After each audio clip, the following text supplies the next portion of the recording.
nombre es Martín Rosengart, yo soy del Observatorio de Coyuntura Internacional y Política Exterior, que se llama OSIPEX. Somos un grupo de investigadores de Argentina que nos dedicamos a las relaciones exteriores y también al estudio de los sectores estratégicos de América Latina, de la región, pero sobre todo con una mirada muy situada en Argentina y en la soberanía argentina. Nosotros en el observatorio nos organizamos en base a grupos de trabajo y elaboramos distintos ejes que pensamos como estratégicos para la Argentina, y uno de los grupos que tenemos es justamente pensar fuerte la política exterior argentina, qué nos conviene, qué no, cuáles son las líneas, discutir las líneas de la política exterior. Y también tenemos otro grupo de trabajo dedicado a América Latina, con lo cual después tenemos otros dedicados a las relaciones con China, con Eurasia, causa Malvinas, pero no vienen tanto al caso. Pero me parece que un poco con los laburos que venimos haciendo últimamente de estos dos grupos de trabajo podemos pensar un poco algunas herramientas para pensar la región, qué está pasando en Argentina hoy, y sobre todo cómo dialoga un poco la coyuntura internacional de la región, o algunos ejes un poco más del mediano plazo, de qué preguntas hacernos en contraprestación con el proceso argentino actual, y por qué no también para pensar un poco qué pasa con las elecciones que recién terminaron en México, y bueno, cómo dialogan esas preguntas para pensar la región y sobre todo para pensar la soberanía.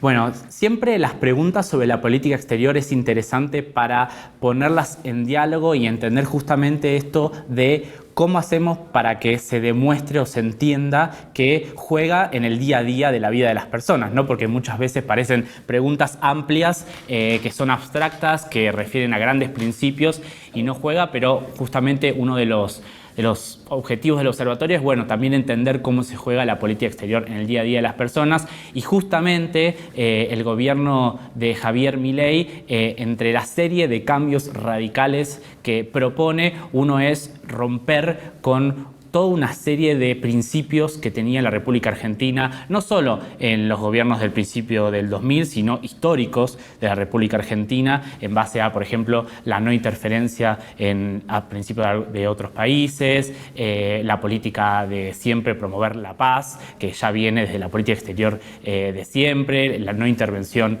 en los asuntos de otros países. Entonces, ya de por sí, la política exterior de Milei plantea cambios profundos en la historia de la política exterior argentina en general, y también la historia de la política exterior en particular de los procesos más nacional populares políticos que vivimos en la Argentina. Y en ese caso, bueno, toda una serie de cuestiones para caracterizar la política exterior de Milei. Primero, plantea de alguna manera una predisposición, nosotros lo llamamos un anarcocapitalismo, y también una política del coloniaje, una nueva política del coloniaje en la Argentina, porque, por ejemplo, propone la sumisión a agendas de políticas exteriores de países potencias mundiales sin ningún beneficio propio, no negocia la adhesión de ciertas agendas o ciertos principios en base a un beneficio para la Argentina de cualquier tipo de inversión, productivo, comercial,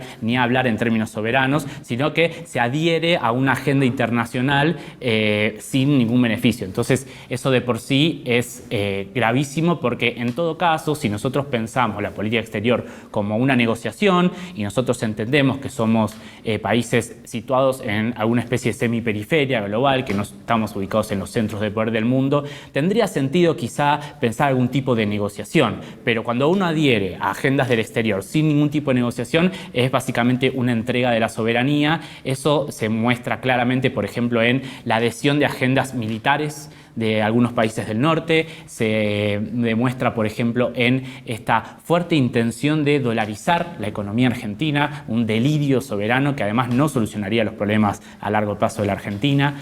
Esto se demuestra también, por ejemplo, en cómo la política exterior de Milei adoptó conflictos internacionales que no tienen nada que ver ni con el territorio ni con los intereses de la Argentina. Por ejemplo, la posición en el conflicto de Israel y Palestina, por ejemplo, la posición en el conflicto entre Ucrania y Rusia, por ejemplo, la posición en el conflicto entre el estrecho de Taiwán. Y te doy un ejemplo. Uno de los grandes principios de política exterior argentina y uno de las grandes agendas de la política exterior argentina es la causa Malvinas.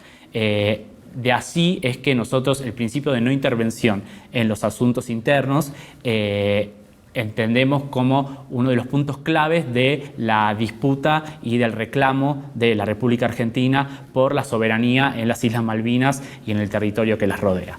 En ese sentido, uno de los grandes socios de Argentina en esta disputa en particular, en este reclamo, es la República Popular China. ¿Por qué? Porque Argentina, desde su larga historia, siempre reconoció el principio de una sola China, y China también siempre acompaña el reclamo de Argentina por la causa Malvinas. Bueno, una de las cosas que hizo Milei en contra de su propia soberanía, en contra de entregar a las Islas Malvinas, además de, por ejemplo, recibir a el canciller de Gran Bretaña en las Islas Malvinas y en Argentina, también critica fuertemente al principio de una sola China, apoya a Taiwán y en ese sentido ganamos, o sea, toma posición equivocada y en contra de su soberanía en conflictos que no tenemos nada que ver y que operan directamente en contra de algunos intereses argentinos. Porque otro de los ejes para entender la política exterior de Milei es justamente una política muy extraña, una decisión muy extraña que no se explica de manera racional, y esto es un tema interesante también para entender cómo explorar algunos procesos. A veces nosotros cuando pensamos algunos análisis de los fenómenos tendemos a ver primero criterios demasiado relacionados al mundo de las ideas, al mundo de la ideología, y también tenemos una línea de pensamiento muy racional, si se quiere, de entender el fenómeno de las cosas. Y a veces lo irracional, lo sentimental, también entra en un esquema que influye fuertemente en los acontecimientos. Y en este caso lo que sucede es casi irracional, porque nadie nos está pidiendo tanto. Entonces, nadie nos pide tanto y aún así la decisión, y esto es otra de las características que hace a la política exterior de Milei, de, por ejemplo, provocar a socios estratégicos de la política argentina. Brasil es un socio estratégico. La República Popular China es un socio estratégico. Las relaciones con Colombia, en términos de la amistad de América Latina, las relaciones con México, y así hay una serie de socios estratégicos que, más allá de lo ideológico, y también lo ideológico, pero si solo lo pensás en términos de intereses nacionales, y no solo a largo plazo, sino en el corto plazo, decís, ¿a vos te conviene en este momento criticar a Brasil? ¿Ponerte en contra tuyo a China? La verdad es que no, y sin embargo se toma la decisión política de provocar, ningunear, maltratar a estos socios estratégicos, con lo cual ese es otro de los temas irracionales de la política exterior de Milei. Y un último punto, si se quiere, es esta como adopción a ser un jugador más en un bloque de poder que se está estructurando a nivel global, que es este bloque neoconservador, libertario, de derecha, antiderechos, antiigualdad. Es como una nueva reacción conservadora que se está generando de manera internacional a nivel global. Podemos verlo en muchos ejes del mundo, y él viene a jugar en ese lugar de lo internacional, y el problema es que se lleva con él a nuestra patria, se lleva con él a los intereses de los argentinos en toda una serie de cosas que si querés te cuento ahora, pero más o menos la caracterización del anarcocolonialismo de la política exterior de Milei viene por ahí. Yo creo que justamente esta coyuntura y la de los últimos 6-7 años se puede definir bajo el concepto de proliferación estratégica. Es decir, que no hay una hegemonía clara, definida, sobre cuál es el criterio de verdad que se juega en términos regionales. Porque nosotros tuvimos durante los 90 una hegemonía, una idea, una definición. En México, en Argentina, en Brasil, había una definición regional sobre una perspectiva de Estado, una perspectiva de región. Después tuvimos justamente en los 2000 otra contraria perspectiva de región que también fue, no sé si hegemónico, porque lo hegemónico es más estructural y incorpora al gobierno, pero también a los sectores dominantes, pero sí fue muy fuerte y también fue regional. Entonces, lo que encontramos ahora, los últimos años, es proliferación estratégica, es decir, que hay varias estrategias nacionales puestas en el mismo momento en la región. Es decir, hay varias verdades relativas. La de Milei es una verdad relativa. Nosotros sabemos, o nosotros pensamos desde el observatorio, que la verdad relativa que lleva a la felicidad del pueblo de Argentina, al desarrollo de la región, es muy distinta a la que está ejecutando Milei, pero Milei tiene su verdad relativa. Ahora, justamente, este proceso de consolidación de la transformación de México, porque eso es lo interesante de estas elecciones, que no solo es un nuevo proceso de transformación, sino que además es la consolidación de la transformación, bueno, justamente viene a empujar y a ayudar más a que se vuelva a constituir una estrategia, una idea de región que nosotros consideramos desde el observatorio que es la beneficiosa para los pueblos. Te digo dos cuestiones respecto a esto. La primera, para las relaciones entre México y Argentina, AMLO fue la posibilidad de la reconstrucción de una relación bilateral que no existía. Y eso es histórico.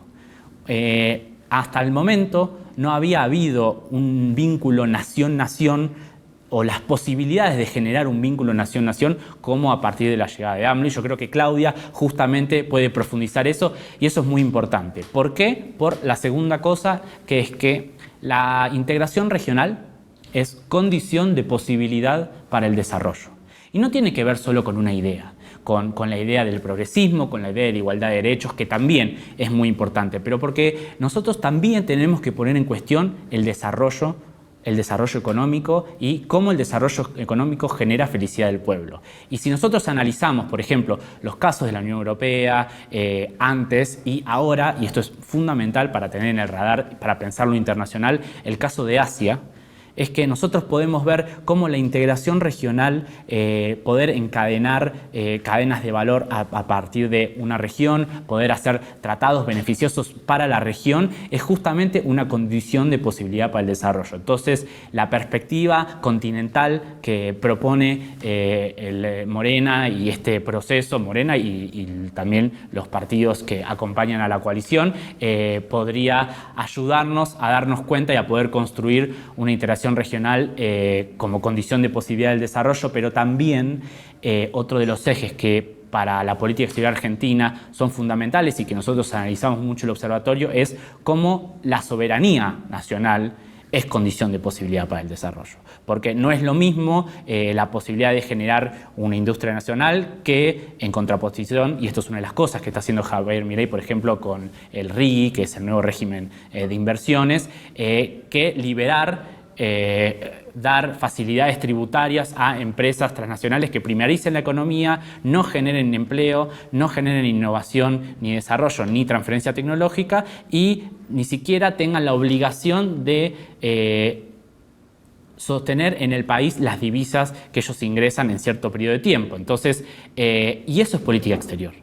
Entonces, lo que puede hacer Claudia en términos de cómo la soberanía es condición de posibilidad para el desarrollo es generar un proceso exitoso, nacional, soberano y mostrar que ese es el modelo también para el desarrollo nacional. Así que en esos dos ejes, primero, aportando a la integración regional y segundo, mostrando cómo un modelo soberano es el camino para la felicidad del pueblo y para el desarrollo económico, es que esta elección puede ser muy importante para la región, para la Argentina y también para otras regiones del mundo que no están ubicados en los centros mundiales y tienen las mismas preguntas que nosotros.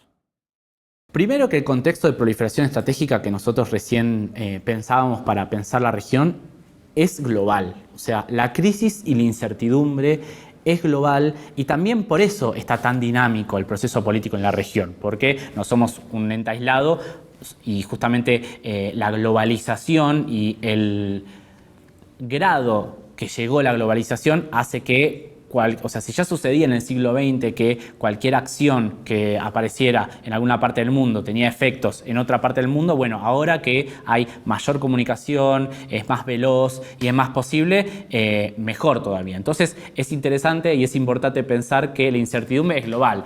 Lo que estoy haciendo básicamente es, no sé si responder tu pregunta, porque es difícil pensar en un contexto de crisis y de incertidumbre hacia dónde vamos. Lo que sí es importante entender en términos regionales es que hay dos opciones, o unidos o dominados como continente americano. Entonces, o vamos hacia la unidad y logramos construir los consensos y también los mecanismos de diálogo políticos necesarios para la unión continental, y en eso es importante entender que no es solo una perspectiva declarativa la integración latinoamericana, sino que tiene que ser estructural. Tenemos que generar obras logísticas, tenemos que encadenar procesos productivos, tenemos que pensar soluciones de soberanía sanitaria y soberanía energética a nivel regional para no depender de la afuera.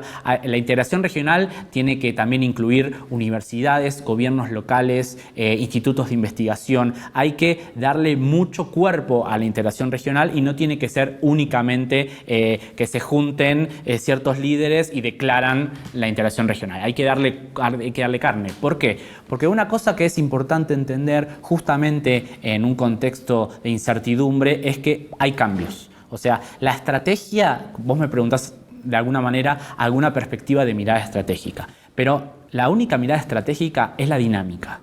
Porque para mirar para adelante hay que entender que todo el tiempo hay fuerzas en juego que están en movimiento. Entonces, lo que nosotros tenemos que lograr es estructuras de integración regional que contengan la posibilidad del cambio, que haya otro periodo de proliferación estratégica, pero que contengan y que sostengan ciertas estructuras de integración regional más sólidas, más estructurales. Entonces, ¿qué miramos del observatorio para adelante? Que si la propuesta es la del desarrollo económico, la de la distribución social, la de la felicidad, la de la eliminación de la pobreza, entonces tenemos que ir a la unidad continental, y Argentina creo que tiene un rol muy importante para jugar en esa perspectiva, y si no, seguiremos dominados. Esas son las opciones, unidos o dominados.